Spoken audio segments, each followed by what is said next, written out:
Nous recevons maintenant Monsieur Philippe Ouattrelot, président du Cercle de recherche et d'action pédagogique connu sous le nom de CRAP, l'association qui édite depuis 1945 les incontournables cahiers pédagogiques. Comme le bureau de la commission d'enquête l'a décidé, cette audition sera captée et diffusée en direct sur le site internet du Sénat. Elle fera également l'objet d'un compte-rendu publié dans le recueil des travaux des commissions, accessible en version papier et sur le site internet du Sénat. Après un long parcours d'enseignant en France ainsi qu'au lycée français de New York, vous êtes depuis 2002 professeur agrégé de sciences économiques et sociales au lycée Jean-Baptiste Corot de Savigny-sur-Orge et depuis 2006 formateur à l'école supérieure du professorat et d'éducation ESPE de Paris. Vous présidez depuis 2008 donc le CRAP, dont je rappellerai la devise. Changer la société pour changer l'école pour changer la société. Tout un programme.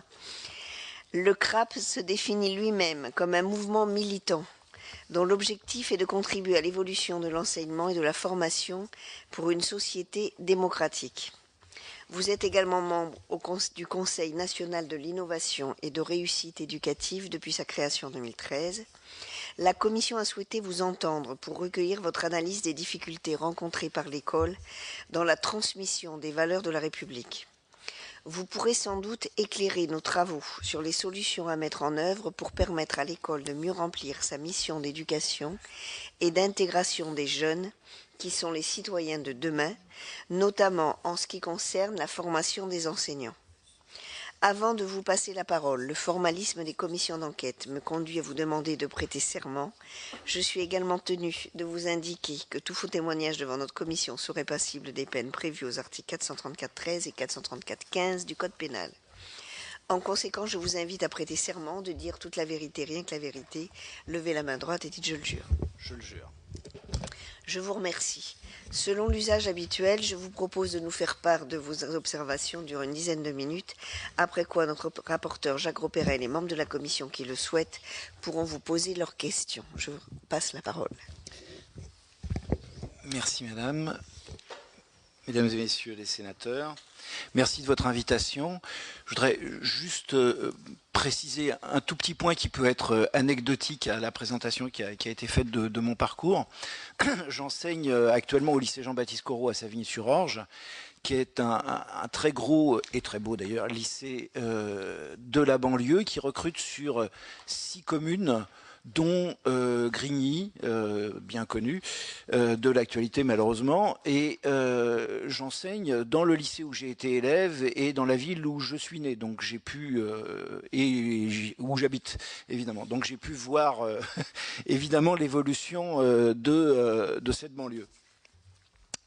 Alors, pour en venir plus précisément à ce qui nous occupe, il est vrai que l'intitulé de votre commission d'enquête m'a interpellé et m'a même fait hésiter, à tort ou à raison, et j'y ai vu beaucoup de présupposés.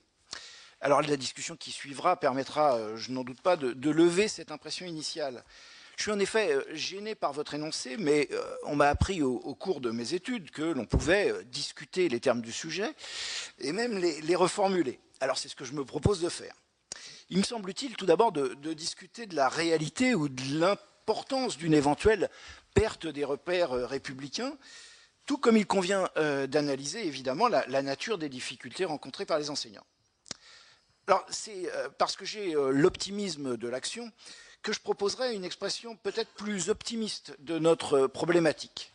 Comment peut-on répondre dans les établissements scolaires aux nouveaux défis pour l'école de la République et comment peut-on surmonter les difficultés que peuvent rencontrer les enseignants en s'appuyant sur ce qui marche? Donc c'est là-dessus que j'ai envie de centrer l'essentiel de mon propos. Alors il faut aussi noter que si j'ai bien cru comprendre que l'expression clé dans le titre très long de votre commission d'enquête était celle de perte des valeurs républicaines, plusieurs enseignants autour de moi, lorsque je leur ai annoncé que j'allais être auditionné, ont plutôt vu que la commission allait s'intéresser aux difficultés rencontrées par les enseignants dans l'exercice de leur profession. Et j'ai reçu plusieurs contributions spontanées de personnes qui souhaitaient évoquer cet aspect. Alors, même si je crois avoir compris que ce n'était pas le thème prioritaire de cette commission, il il me semble intéressant de pointer que cette question devrait évidemment faire l'objet d'une réflexion de nos institutions et évidemment, pourquoi pas, du Sénat. Mais puisque c'est le thème essentiel, revenons sur donc la perte de repères républicains.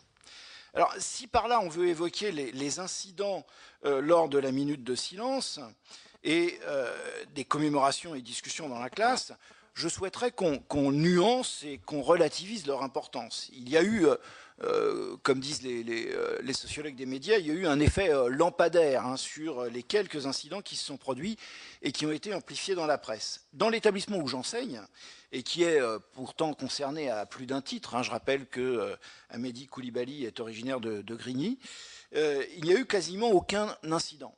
Alors, on ne va pas non plus tout nier, il y a eu quelques tags, quelques objections dans les discussions, et les remontées que nous avons pu faire lors d'une réunion de débriefing au sein de notre établissement qui a été très riche et très motivante, n'ont pas permis de conclure à une quelconque vague d'actes anti-républicains.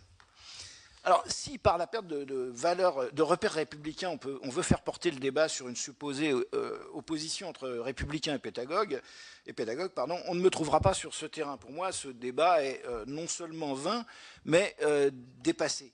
Je suis classé parmi les pédagogues, c'est comme ça que l'on dit dans le débat, vilipendé par quelques polémistes, dont certains que vous avez reçus, mais pour ma part, je me refuse à rentrer dans ces polémiques creuses. Je me sens tout aussi républicain, même si je me sens surtout démocrate, mais j'y reviendrai, que mes adversaires. Et je crois que tous ceux qui sont en situation d'enseignement, quel qu'il soit, sont forcément pédagogues, même s'ils s'en défendent ou veulent l'ignorer. La pédagogie, et ça fait écho à ce que disait Laurence Lefebvre il y a quelques instants, ce sont d'abord des valeurs en action. Et même l'enseignement le plus instructionniste est évidemment porteur de valeurs. Si l'on parle de repères républicains, pour ma part, je propose d'en revenir justement à ces valeurs qui sont inscrites sur les frontons des mairies et des écoles. Liberté, égalité, fraternité. Il ne s'agit pas seulement de les énoncer, mais de se demander si l'école les fait vivre suffisamment. La liberté. Les établissements scolaires, les salles de classe, sont-ils des lieux de libre choix et d'apprentissage de l'autonomie et de la démocratie? Voilà une question. Je la laisse ouverte. Mais j'ai envie de dire que la réponse est presque contenue dans la manière dont je pose la question. L'égalité.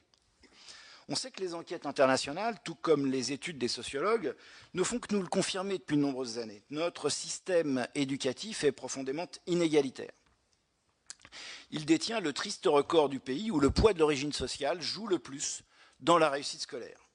Un enfant d'ouvrier a, en France, 7 fois moins de chances d'obtenir le bac qu'un enfant de cadre, et a fortiori d'enseignants. Comment, dans ces conditions, tenir la promesse républicaine fondée sur la méritocratie? N'y a-t-il pas là, ici, une perte réelle et bien plus grave des repères républicains? Fraternité. Alors, le mot semble suranné et peut être transposé en solidarité ou intégration. Qu'en est-il de la fraternité lorsque des élèves ne trouvent pas de stage parce qu'ils habitent dans tel ou tel quartier? C'est une situation vécue dans l'endroit où je travaille. Qu'en est-il lorsque l'on constate que le séparatisme social et urbain, et donc scolaire, est devenu la règle? Comment croire alors à ces valeurs de fraternité, de solidarité et même à l'intégration? Donc, plutôt que de déplorer la perte de repères républicains, j'ai envie de me demander comment faire pour non seulement énoncer des valeurs, mais surtout les faire vivre. J'ai en tête cette magnifique citation de Léon Gambetta: « Ce qui constitue la vraie démocratie, ce n'est pas de reconnaître des égaux, mais d'en faire. » Quelques pistes. Loin de l'incantation, si l'on veut faire adhérer aux valeurs qui sont celles de la démocratie, c'est-à-dire la citoyenneté critique, la libre adhésion, la liberté de penser, la coopération, la solidarité, le débat argumenté sur des idées, il faut les faire vivre au quotidien, dans ses pratiques, dans sa classe, dans son établissement. Car c'est la condition, me semble-t-il, pour que ces savoirs n'apparaissent pas comme descendants et déconnectés, et donc peu recevables. Il ne s'agit donc pas uniquement de transmettre et de faire comprendre les différentes dimensions de la laïcité, de la connaissance des religions, des valeurs républicaines, mais il faut aussi, me semble-t-il, que cela passe par des dispositifs adaptés. Quand je disais tout à l'heure que la pédagogie, ce sont des valeurs mises en action, cela veut dire que le meilleur moyen de les faire comprendre, c'est d'abord, me semble-t-il, de les faire vivre. Donc la laïcité, les valeurs de la République, c'est aussi et peut-être surtout une question de pédagogie.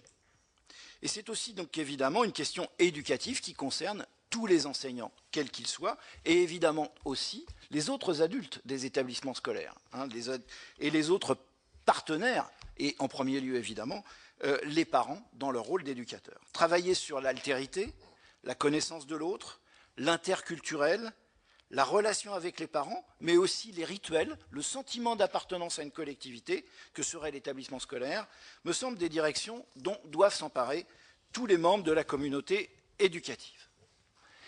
Il s'agit en fait, je l'ai dit tout à l'heure et je voudrais le répéter, de rétablir la promesse républicaine. Philippe Mérieux, dans une interview au Monde du 24 janvier 2015, disait « On a démocratisé l'accès à l'école sans démocratiser la réussite dans l'école ». Et notre ami, ancien rédacteur en chef des cahiers pédagogiques, souhaitait une école qui tienne ses promesses, car, disait-il, la fracture scolaire s'accroît jusqu'à ruiner la crédibilité de tout discours sur l'égalité républicaine. Je l'ai déjà écrit à plusieurs reprises sur mon blog ou dans les textes que je produis pour les cahiers pédagogiques. Il a manqué un slogan à la refondation. On n'a pas assez insisté, à mon avis, sur la nécessité de lutter contre les inégalités et de combler le fossé qui existe avec les élèves des milieux populaires les plus en difficulté.